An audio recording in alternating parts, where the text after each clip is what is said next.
So welcome everyone. I'm sure we'll have people come in, but I'm very honored to have Haas School of Business lecturer Steve Blank here. He also teaches at Stanford, Columbia, teaches globally around the world. He's taught here for 9 years. Steve is a serial entrepreneur, 8 startups. He'll tell you a little bit more about that. You all had to fill out a business model canvas and 10 customer interviews for this competition. So for 8 years, the Intel Global Challenge was a business plan competition. We've switched to this new format. This is something Steve has developed over years here with a real focus on customer development. And we're going to talk about entrepreneurship education. We're going to talk about being successful as an entrepreneur. And we're going to talk about the importance of customers and whatever comes from there. So whatever else you guys would like to talk about. Welcome, Steve. Thank you, Andrew. So you're a serial entrepreneur over decades. Could you just tell the students here a bit about your background and how you came to teach at a business school of all places? Yeah. So should I tell them the real story? Or tell them the real story, yeah. So this is not an advertisement for high educational attainment. I was thrown out of some of the best universities in the United States. Instead of going to college, I spent 4 years in the Air Force during the Vietnam War and a year and a half in Southeast Asia. And then came through a set of misadventures to Silicon Valley in the late 1970s and did 8 startups. And I wasn't as smart as you guys. So my career was a set of ever-increasing apprenticeship and larger, with still startups, but larger and larger responsibility. To the last 3 or 4 I co-founded and then eventually became the founding CEO and retired when I was 45 to see my children grow up. And the good news is Haas, along with Stanford, Columbia, and a couple of other universities, have this great idea that says, we have world-class research faculty, but why don't we enhance that research ability with adjuncts, professors or actually lecturers with real-world experience, and actually combine the two, and you really get powerful programs like the one we have here in Haas, and you saw an inkling of some of that at Stanford and UCSF. And these schools do them probably as well as any other school on the planet of combining adjunct experience with great research faculty. Now, Steve, I graduated from the Haas School of Business in 1996, and when I took the entrepreneurship class, they taught us how to write business plans. Boy, did I screw that up for everybody. You weren't. I'm not sure you were here yet. You weren't here in 1996. I came in, I think, in '99 or 2000 with Jerry, Jerry Engel. But I taught how to write business plans at Stanford for 4 years until I realized, oh my God, I'm actually doing the work of the devil, and that this is a very bad idea. And the reason why is, if you've been an entrepreneur, a practicing entrepreneur, the one thing you know for sure about business plans is that no business plan survives first contact with customers. It's a big idea.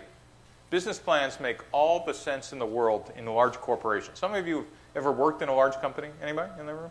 Yeah, in a large company, what do you know? Anybody know what you know in a large company? What do you know about your business environment? Come on. Customers, what else? Pricing, what else?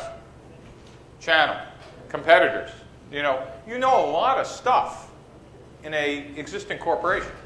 And when you're doing a new product in an existing company, the odds are most of those things are still the same. Like pricing might change, or you might be in a different segment, but at its core, there's a series of knowns. It took us 50 years to realize that startups, you ready for this? Startups are not smaller versions of large companies. That's a huge concept. For you guys, you might get it, because you've read about it now, et cetera. But it took us to the beginning of the 21st century to kind of go, really? They're not? We've been teaching how to write a business plan to if you worked at Procter & Gamble and to if you were 2 people in a garage. It turns out the distinction between a large company and a startup is in a large company, you execute a known business model. Execution is a fancy word for saying you do the same thing over and over and hopefully better and better, bigger numbers every year. But in a startup, even though we used to make you write 5-year plans, anybody ever write income statement, balance sheet, cash flows, Appendix A in your business plan? Yeah. Well, that's nice. By the way, the only people who used to make you write 5-year plans when you really just had a series of unknowns, there were only 2 groups of people for 50 years made you do that. Venture capitalists and the Soviet Union. And we know how well that turned out for both of them. I mean, having 5-year plans on a series of unknowns really didn't make sense, but we had no other language to kind of say what should we do. What we now understand is large companies execute known business models. All of you, you're searching for the business model. While you might be a passionate founder and write in definitive sentences with exclamation marks about your customers and your products and your markets, with all due respect, the safest bet in this room is you're only guessing. And by the way, because you're inside a business school, we use a fancy word for guessing. Is we say you have a series of untested hypotheses. But we really mean is you're only guessing, because that's what it means in the real world. What was your question? Well, actually, I have a different question. So we made everyone write a paragraph on meeting with 10 customers. Right. Now, I know for the class you teach, the students have to meet with 100 customers in 10 weeks. In 10 weeks. Yep. Why? Yep. So all of you filled out the business model canvas, right? How many boxes are in there? Anybody remember? 9. Good. There's actually, unlike business school where you could say it depends, this one's an engineering answer. There's a real answer. There's a real number, right? The number's 9.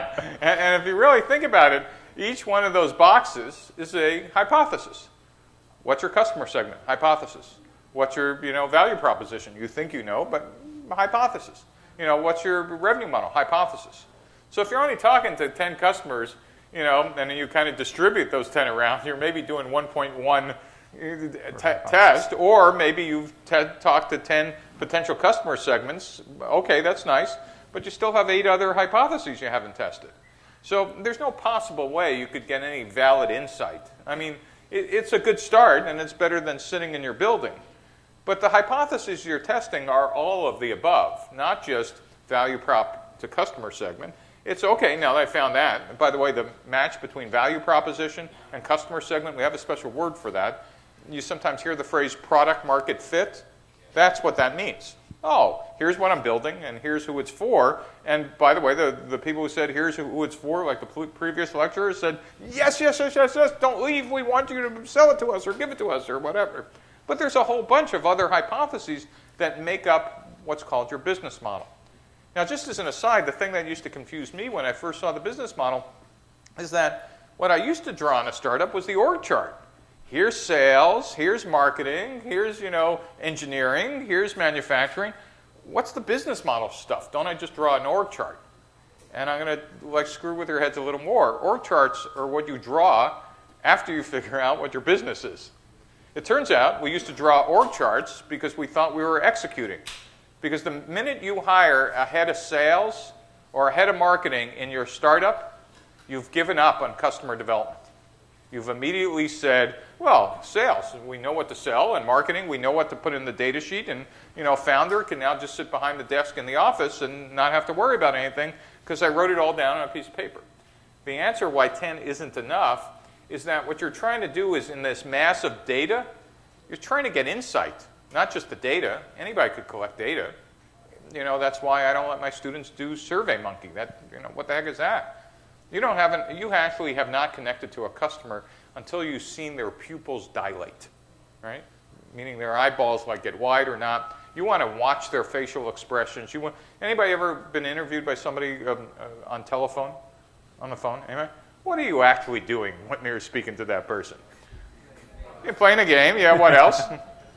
Reading your email, checking Facebook, and maybe every other third word you're kind of listening to what they said. Kind of hard to do when somebody's staring you in the face and you're trying to say, oh, I love the product. And you're going, no, I really don't love the product. Right? You can't kind of fake a customer interaction. That's why our students do 100 of those in 10 weeks. How many of you have talked to 100 customers? Whoa. Stand up. We always clap when we meet someone who's talked to. I want everybody to see you guys. Stand up, seriously. Yeah.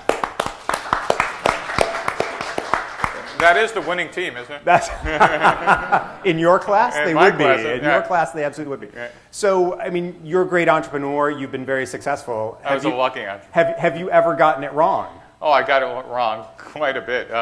So my career, I had 4 IPOs, but I had 2 craters so deep they left their own iridium layer, which means it was a very large, massive crater. In fact, my next to last company, I raised $35 million. I was on the cover of Wired magazine. Anybody still read Wired? I don't know if that's still around anymore.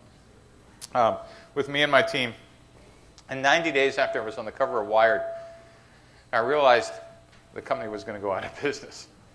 And so just about as it's going out of business, or maybe the next week, I called my mother, who was a Russian immigrant.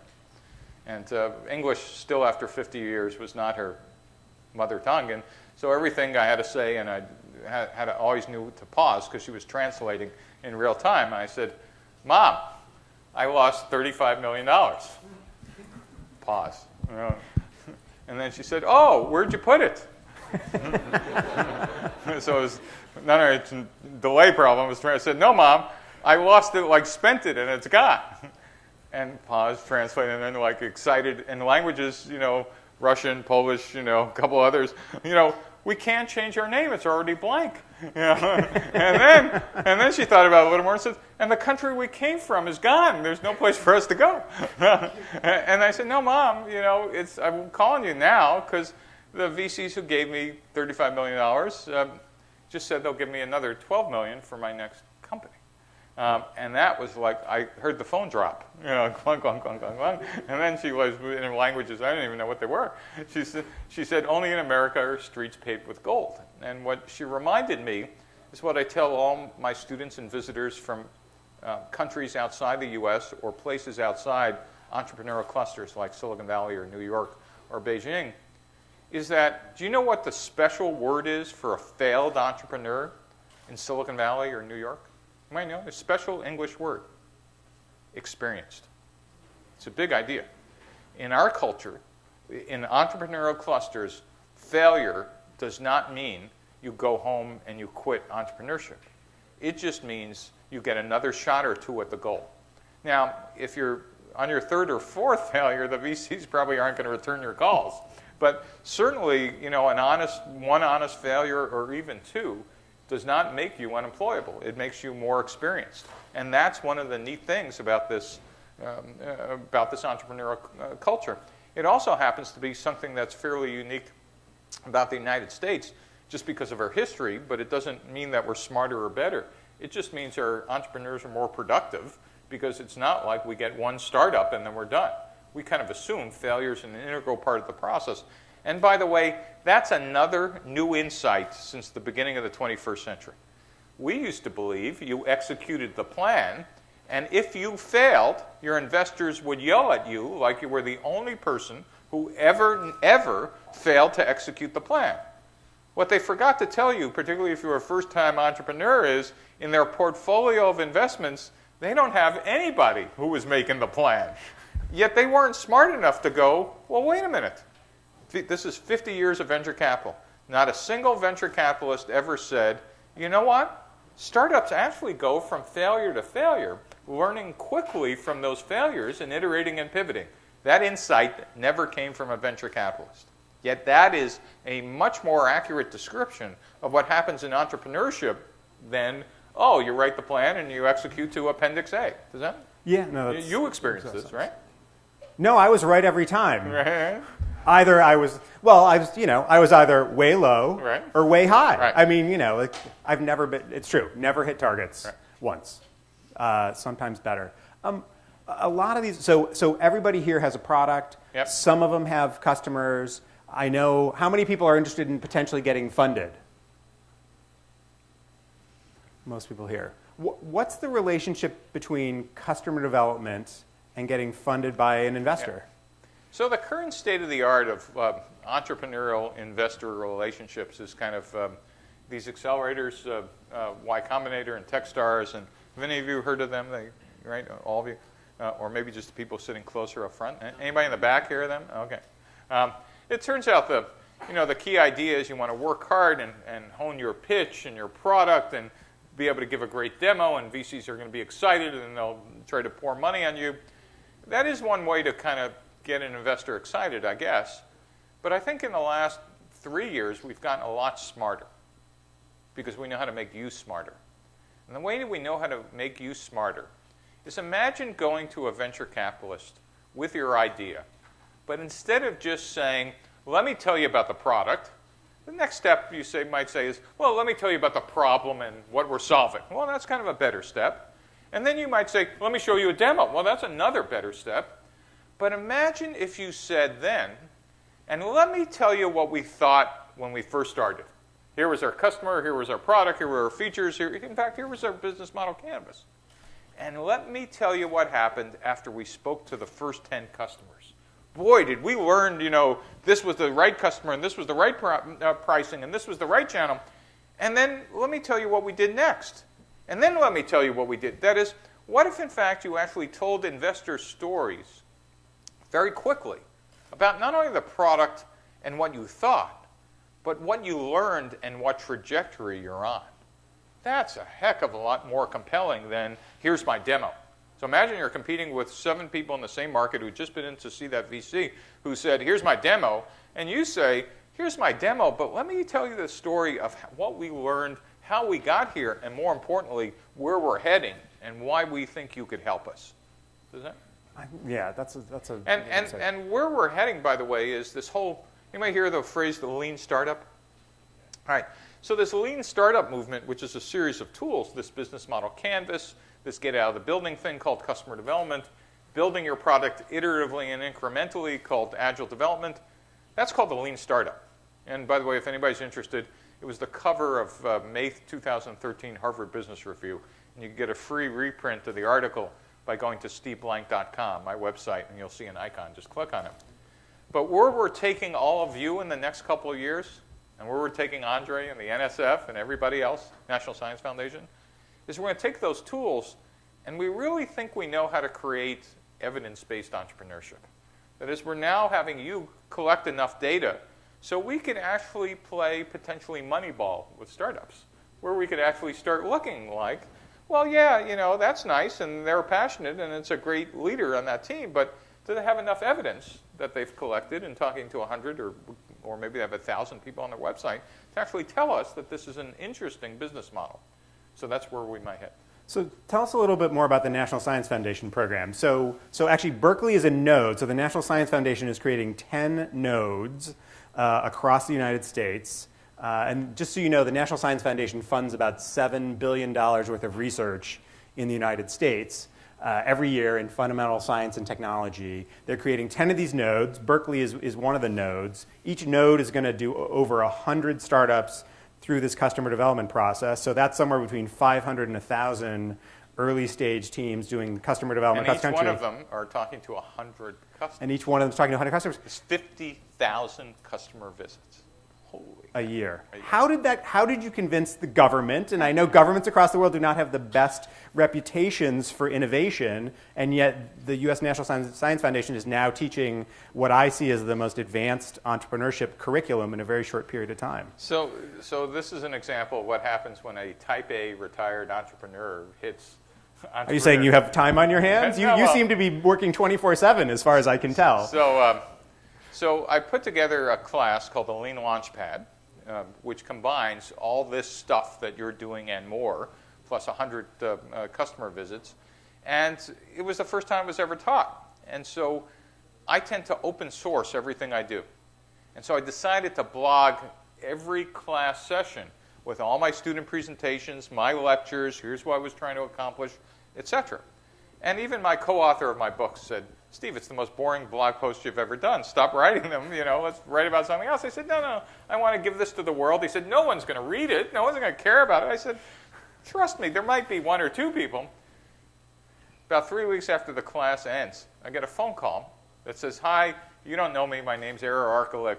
I'm the head of the SBIR program at the National Science Foundation. We've all been reading your blog posts. And I went, what? And it turns out, and well, actually, that wasn't the first thing I said. The first thing I said is, what's the NSF? They only give away $7 billion a year, I'm now Steve, a principal investor or co-principal investigator at the NSF. That's right. So as Andre said, they fund everything but medical research in the U.S. They fund all other science in U.S. universities. It is the core of how we do innovation in the U.S. But our U.S. Congress told them and our other research agencies that if anybody ever wants to take their science and start a company, you need to give them money in a program called the SBIR program. And so they give away about 3% of that $7 billion budget for commercialization in the U.S. to scientists. Anybody raises their hand, there's kind of a peer review process, they fill out paperwork, but they essentially can get funded. It turns out that the guy who was calling me was responsible for that program, and he said, the reason we're calling you is if Congress ever asked how we doing, we'd all be in jail. Why? Because the results of them giving out money were worse than any venture capitalists in the United States. Because scientists were essentially being given cars without being asked to take driver's training. That is, we were giving them money and assuming that somehow scientists were going to figure out how to commercialize the technology.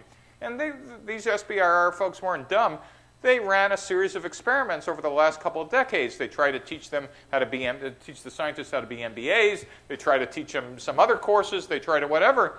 And the head of the program was calling and saying, I think you've invented the scientific method for entrepreneurship. Coming from the National Science Foundation, I thought that was interesting. He said, Steve, our scientists spend the entire career learning how to do hypothesis testing. You're using that phrase to just hypothesis test outside the laboratory in the building. We think you could teach them. And so we put together a prototype course, and the results were pretty spectacular. And so the NSF decided to scale the program. The class caught on. It's now taught all over the world. And the results were as follows. About 3 months ago, the National Science Foundation had actually been studying how these teams were doing versus ones who didn't take the course. And the ones who traditionally just went and tried to get grants got funded 18% of the time. The ones who took the National Science Foundation Innovation Corps got funded 60% of the time, over 300% greater. And the reason why is, if you think about the class, much like we're trying to teach you, is, you know, like you got to be asleep not to understand what a customer is or a business model canvas or how important it is. You now have heard it from almost every speaker about connecting your technology with potential customers. And for the first time, scientists were actually getting hands-on experience in doing that, not just somebody talking to them about how important it is. And that's changed a good number of careers and labs, and in the United States, potentially the trajectory of how efficient we are in taking inventions and turning them into companies. Well, and for those of you who are interested, Steve's book is called The Startup Owner's Manual, the place to go for all things, and read Steve's blog, because it's, I read it every time. I know every time you blog, I get an alert. It's steveblank.com. I know, that's hard to remember. Exactly. You have a good name to spell. And also, all of his lectures from his course are available on a site called Udacity, U-D-A-C-I-T-Y. So if you type Udacity and you type Steve Blank, it will take you to the course, and you can go through the whole course yourself for free. Or at least the lectures. At least the lectures, There won't be somebody beating you with a stick to get out of the building. But you could at least see the base lectures that we give the students. And you'll be in good company. There are now 150,000 other entrepreneurs who've taken that class. And it is a very, I'm a serial entrepreneur myself, and it's a very, very powerful technique. But I really recommend that you go through the course. And that's one of the reasons we introduced that curriculum here, to give you a taste of it. But that notion of matching. Now, the other thing I wanted to ask you about was failure. It sounds like you've had a couple failures, and I was wondering what was your emotion around just the struggles of being an entrepreneur and so step one, blame everybody else. Can't be my fault. I was a genius, right? And step two, get depressed. Step three, go into denial. Then step four is you kind of get some, hopefully, some acknowledgement that some of this was a responsibility, and step 5, ultimately, if you get good at it, you kind of embrace it and go, well, what should I have learned, and what will I not do next time? And boy, that second to last company, I made a joke about it, but losing $35 million meant, while we sold off the pieces to another company, there were 120 people without jobs. And so, I made a dent in the local economy in the wrong direction. And you never do one of these things, or at least I never did, unless I'm a true believer. So, this is everything you believed in just turned out to be wrong. It's devastating, but one of the things that make entrepreneurs great is resilience. That is the ability to pick yourself off the floor after maybe going home and sleeping at 4 p.m. for 3 weeks, but ultimately, going, okay, all right, what's next? And I think that's one of the traits of an entrepreneur. And do you think people should go into entrepreneurship for the money? I mean, you look at Zuckerberg and the billions and the, So this is a great question. So I get this one actually every year at Haas. There's at least 2 students, and it's mostly from business school students. And the question goes like this: Professor Blank, we need some help thinking about job offers. Great, you took my class. What are you thinking? Well, I got this great offer from McKinsey. And McKinsey, for those of you who know, world-class consulting firm. I mean, as good as it gets. And I always go, that's wonderful, congratulations. What's your other job choice? Well, me and some roommates are thinking about a startup. And they're about to kind of describe the startup, and I go, not necessary, you've already decided.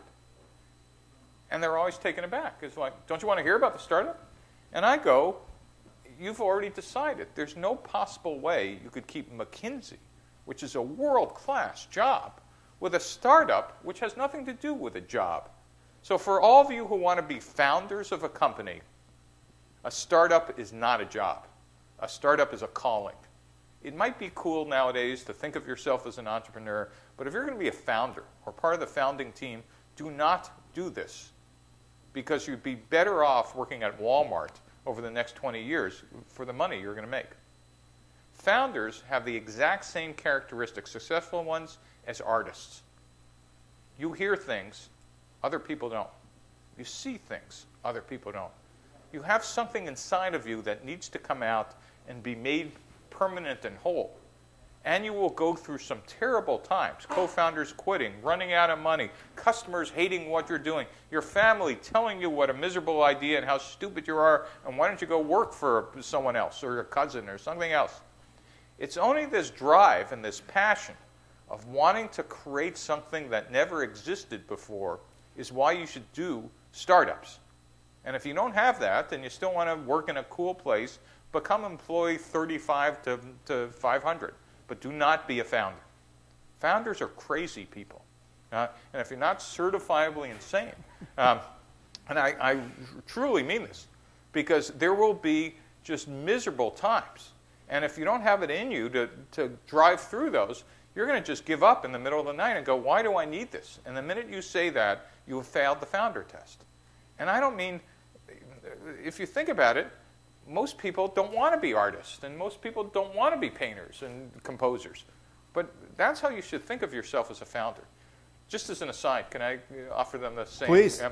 So one of the bizarre things, how many of you are from Silicon Valley? Anybody from locally? All right. So I'm going to make a Silicon Valley comment. I used to ask my students this till I realized that probably the personnel people at Haas and Stanford were going to come down on me. But I'll tell you a question I used to ask until I got 1,000 answers, and then I realized I had enough data. And I won't make you raise your hand, but how many of you come from dysfunctional families? Don't raise your hand. But I see some of you looking at each other. Turns out for the first time in your lives, you have a huge career advantage over everybody else. Huge. Huge. For those of you who were raised in normal homes, congratulations. But people who come from dysfunctional families actually had the best training ground in the world to be founders. You never knew what was going on every day. It was completely a chaotic environment. You needed to figure out a path through the smoke and noise and retain your sanity. Turns out close to 50% of founders come from that environment. And by the way, as you're starting to look around about who you should work for, here's the downside. Okay? Founders from dysfunctional families operate enormously well. In fact, 10x better than anybody else when it's chaotic, which is the early stages of the company. But it turns out when the goal of a startup is to become repeatable and scalable. And so when those companies become repeatable, guess what those founders do? They throw hand grenades into their own firm to keep the chaos going. And so the rest of you are going, oh, that's who I'm working for. Right? So you should just kind of understand that for those of you who fit that segment, congratulations, you have an edge, but understand where the edge ends. Which brought me to a point I said, but I hadn't articulated here. When I was a lecturer first at Haas, I didn't even know what a startup was. I mean, I did a startup, but I started going into the other classrooms and started hearing, all these definitions of startups, and I realized what we were missing was a taxonomy, a description of the fact that there's a whole set of different types of startups, and we were just teaching them like they were all one.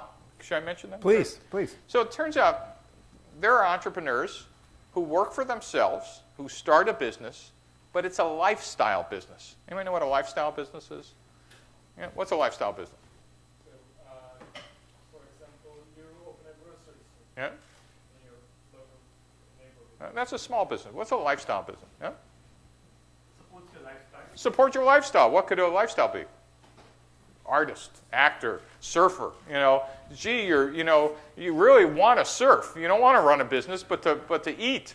You put up a sign on your surf shack that says surfing lessons 9:30 to 10:45.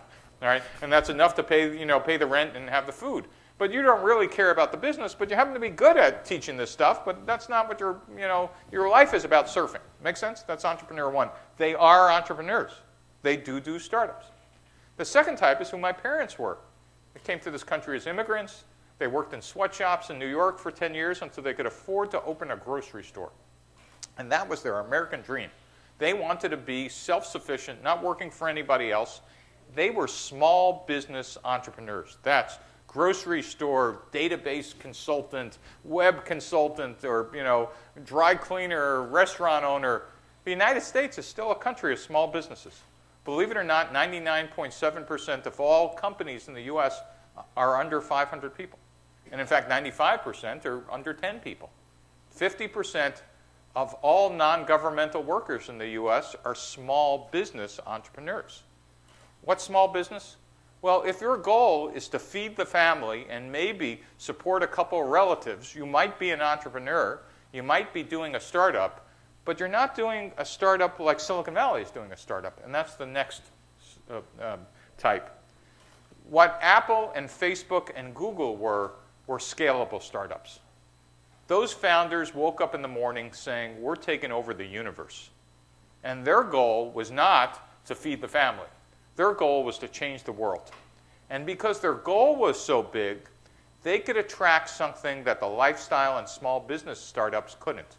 And that is crazy financial people called venture capitalists. Because scalable startups require crazy money. Crazy money is not the same. It's called risk capital, venture capital. It means that those investors are willing to lose 9 out of 10 of their investments because the 10th one will pay back all their others and a lot more. Small businesses and lifestyle can't support that. And then there's a variant on scalable startups called buyable startups. Startups that want to build something in the web, mobile, cloud, and be happy to get a couple $1,000,000 or up to $50 by flipping the company to Facebook, Twitter, Google, etc. And then there's corporate entrepreneurship. Without you knowing which one you're in, you're going to confuse yourself, confuse investors, and confuse people you're trying to recruit. There's no shame at being in any one of those, but not knowing which one is just going to get you confused. Andre? Fantastic. Well, another thing I thought was interesting is when you look at these companies here, some of them seem to be competing with existing companies. Some of them seem to be new. Now, there are actually 2 questions in there. So the first is, I looked at the business model canvas. Right. There is no box for competition. Right. So my first question is, why is there no box for competition on there? So it turns out, by the way, the business model canvas is the invention of Alexander Osterwalder and his co-author, Yves Pigneur. And I just stole it and adopted it. And Osterwalder You guys collaborated. It was a great collaboration. We do collaborate a lot. Actually, he guest talks in my classes. I pop in at his. because it was just, we were trying to draw our own, and I realized that's much better. That'll take me another 10 years. The business model canvas is not the only thing you need to worry about in a startup. It concatenates, that it collects 9 of the major things, but there's a lot of stuff it doesn't cover. It doesn't cover competition. What else doesn't the business model canvas cover? What else? What's not in the canvas? Any? I'm sorry? No, there's a box for resources, but did somebody say risks? So, yeah, good, risks. So the economic climate, like global regulatory issues, China Inc., what's changing in the cost of manufacturing. And if you meant resources like global resources, yes, there's a box for tactical resources. But this business model canvas, you should see it in your head as floating in a sea of external forces. External forces that are global, that are not about your business model, but might affect it. Does that make sense? Yeah. Regulatory changes, globalization changes, etc. And then what about if you are going into, if you're going into existing market, you're trying to do something. So one of the other things that used to confuse me all the time was that I would sometimes launch a company using one strategy, and it works. It works so well, the company goes public. The next time I used the exact same strategy, and it was like throwing the money in the street. What the heck just happened? It turns out that for 50 years, we never understood, besides which startup you were doing, lifestyle, small business, there was something called market type we didn't even understand. That is, you could be entering an existing market with your startup. What's an existing market? Somebody tell me something we know in an existing market. What do we know in an existing market? Yeah, you guys who don't want to be called on. Right there. Yeah. What do we know in an existing market? You could ask somebody. Go ask somebody. Yeah? All right. What do we know in an existing market? Yeah, up there. He just asked you. What do we know? It is now. What do we know about an existing market? Yeah. What do you know? I guess like the current companies in the space. Yeah, great. You know that there are other companies in the space. So what are they? Are they friend or foe? They're competitors. So in an existing market, we have competitors. What else do we have? Pricing. Sorry? Pricing. We know pricing. What else do we know? Channels. What else do we know? Customers. We know there are customers, and we can actually go ask them, like, what product would you like better than the one you have now? My point is, in an existing market, it exists. And your offering better be better as defined by the users, not by you. You could actually go out, do customer discovery, ask them, would it be price, or would it be speed, or would it be smaller? And they'll tell you. Now, let's take the opposite type of startup. One I used to do all the time. It's a new market. What do we know about a new market? Nothing. But it's great. There's no competitors. What else isn't there? No customers, right? So the good news is you have to find a space you own by yourself. It's like being in the Twilight Zone, right? You're going to be floating out there forever. What's bad about a place with no customers? How long does it take to get those customers? A long time. By the way, the sales curve in an existing market better be like this. That is, for those who ever did a business plan, it's that like 100 million in year 5, goal seek for that number, That's what an existing market is. You're taking share away from the incumbents as the market is growing. Hopefully, that's what you're doing. But in a new market, it's flat for the first couple of years. And what you're praying is that market actually emerges and it hockey sticks, right? That's the classic hockey stick curve that everybody used to draw in business schools. You know what it really looks like to a startup? Actually, the curve looks like this. And then you run out of money, time, or you get old and die. right? So understanding market type, and there's some more sophisticated versions of this, but existing versus new are the two. There's a third one. How many of you from outside the U.S.? Okay, there's a great market type you should know about, and that's the clone market. You take a U.S. business model and go, dumb Americans, they don't understand my language or cultural issues or regulatory barriers or whatever. China Inc. is essentially U.S. business models, with a great firewall in between. If you have a country with language issues or regulatory barriers or, American companies just haven't gotten there, for God's sake, if I was talking to startups overseas, I always recommend figure out what worked in here, because at least there's some existence proof, and see if it will work in your country that you could adapt, adopt, and get right locally. Turns out countries with internal markets north of 100 million users and regulatory barriers and language barriers tend to be the ones that do this successfully. China, India, Brazil, Russia, etc., and the EU, just as a group. So I'm going to ask you one more question, and then we'll do Q&A for questions and answers for about 10 minutes. So apart from the two teams that have already gone out and interviewed at least 100 customers and telling the rest of them to go out and interview 100 customers, what else would you tell this audience of entrepreneurs about what they need to learn and where they should go for resources to be the best entrepreneurs they can? How many of you doing a startup for the first time? Go ahead. Yeah, come on, raise it high, be proud, right? So the bad news is this getting out of the building stuff, is like your parents talking to you. It's like, rah, rah, rah, rah, rah, eat your vegetables and whatever. But it's not until you've actually failed that you actually understand the value of this.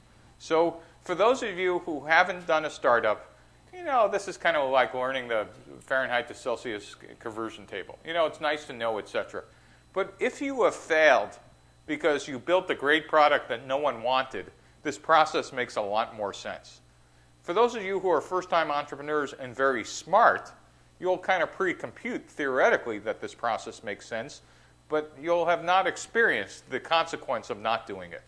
Because the natural instinct, how many of you were in software? Right? Software, web, mobile, whatever. So in software, it's incredibly easy to go, let me just add some more features, right? Or even hardware, you guys could do it. Or let me, talk to customers. I'm busy adding more features. And for a great founder, that's what you think the answer is. Whatever the question is, it's another feature is the answer. The reality sometimes is that, you actually had the right product about 93 features earlier. You just didn't get out and find the right audience. So all I could urge is that you think about, you can make your life tremendously easy by just using a process that puts you in front of people who tell you things you don't want to hear. And that's the hardest thing and by the way, you can't outsource this to someone else in your company. If the founders are not outside the building, don't think you're doing this process. Does anybody know why? Can we play a game for 30 seconds? Sure. Who wants to be the CEO? You want to be a CEO? Great. Hire a VP of sales. You're CEO, you got to make a decision. Hire a VP of sales. Yeah, where's your friend? Stand up. Where's your VP of sales? He's hiding. All right, so someone else want to do this? Who?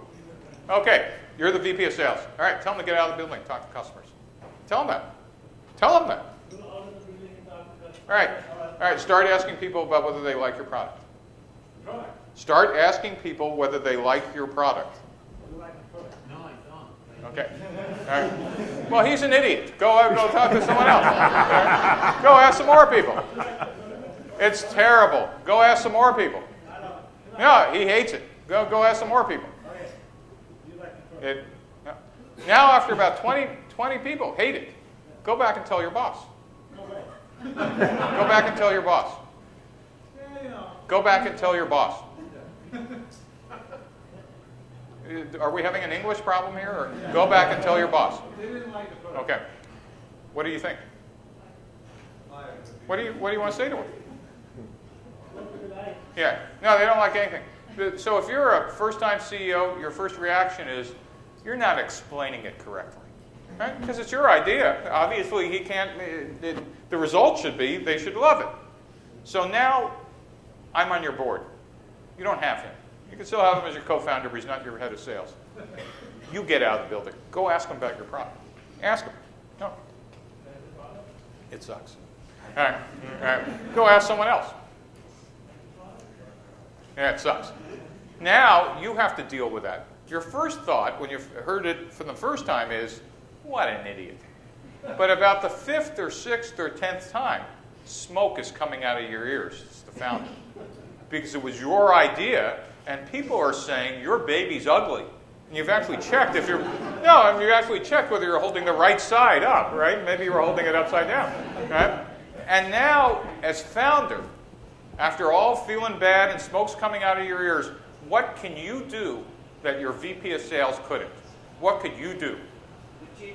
You bet. You could change a feature. You could say, what would you want? You could realize I'm talking to the wrong customer. You could realize it might be... A proxy cannot do that. They're employees. Only the founders have the authority to actually take the data in real time and make some processing decisions about insight and wait a minute, they're asking for something I actually thought about last year, etc.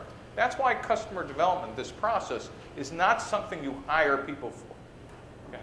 That's fantastic. All right, why don't we do Q&A? So if you have a question, What's the best question? raise your hand. Here's the best No question. question? There we go. Should be on here. Okay. Hello, my name is Thierry. I'm from Brazil. You are just talk about the customer discover. Once Steve Jobs said, the customer may don't know what they really want. So, how I can I start up, go outside the building, discover the customer, get the feedback, and don't keep ask too much and don't do anything or keep pivoting and offer real values. Sometimes they don't know what they want.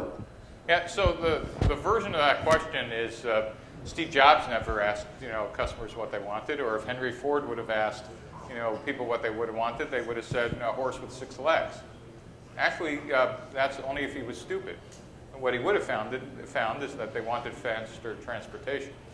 And remember this notion of market type. In an existing market, you truly can ask people what they want, and they will tell you, and that is what you want to give them. It's in a new market where if you think you're asking them, see, not having this notion of market type gets people's heads kind of messed up. In an existing market, you could actually ask people what they want and get valid answers. In a new market, asking that question is like a divide by zero question. What you're now asking is, and trying to understand for yourself, is what's the day in the life of the customer today, and what would it be like if our product existed in another 2 or 3 years? That's a different set of questions than you do in an existing market versus a new market. Next question, Andre. Yes. So I would like to ask, how much is different or difficult to teach scientists to become entrepreneurs compared to people here in Silicon Valley? Just as easy, maybe easier.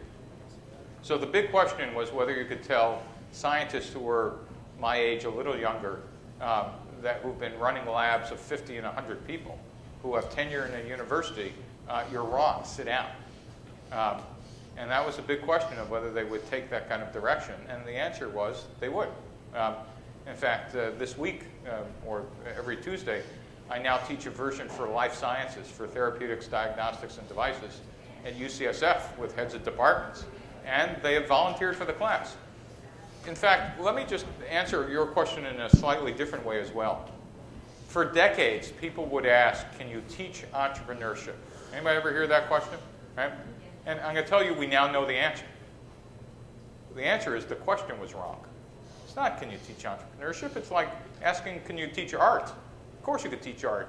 But you can't split the room and say, everybody over here, you're going to work on the factory floor. And everybody here, you're going to be artists. And I'm going to teach you how to be artists. We know that's wrong. The only people you could teach art to are those who raise their hand and passionately want to get into the art class. It's the same way with entrepreneurship.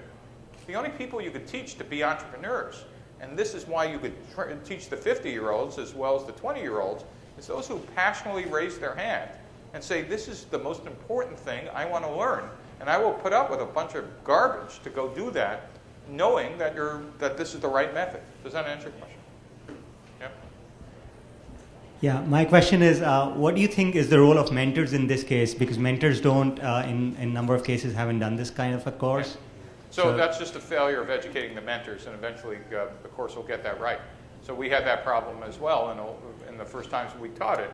Even with the National Science Foundation, when the mentors get unaligned, meaning the mentors are still telling you how to write business plans and go sell the product, and we're talking about, well, all you have is a series of untested hypotheses. eventually you kind of educate the mentors. And part of the nice part about the class is once you educate them every time you teach this, you have a larger and a larger pool of mentors who now speak the same language. And you're probably encountering the first generation of unaligned mentors with the class. Over time, that goes away. So we'll do one more question and then. What's the best question? Best. I have one. Best. So our startup is looking for funding here in Silicon Valley, and constantly people are telling us that we should look for funding in our own country. Yep. I'm from Mexico, and my team is from Mexico. And the thing is, in Mexico, there are a lot of rich people, but they don't have in their minds the startup, Right. you know. So how should we approach them and tell them that we need funding and teach them about startups? Well, you've got to decide what problem you want to solve. I mean, the odds of you creating an entrepreneurial cluster by the time you need your funding is probably about zero. You might be my age by the time and you could solve that problem. One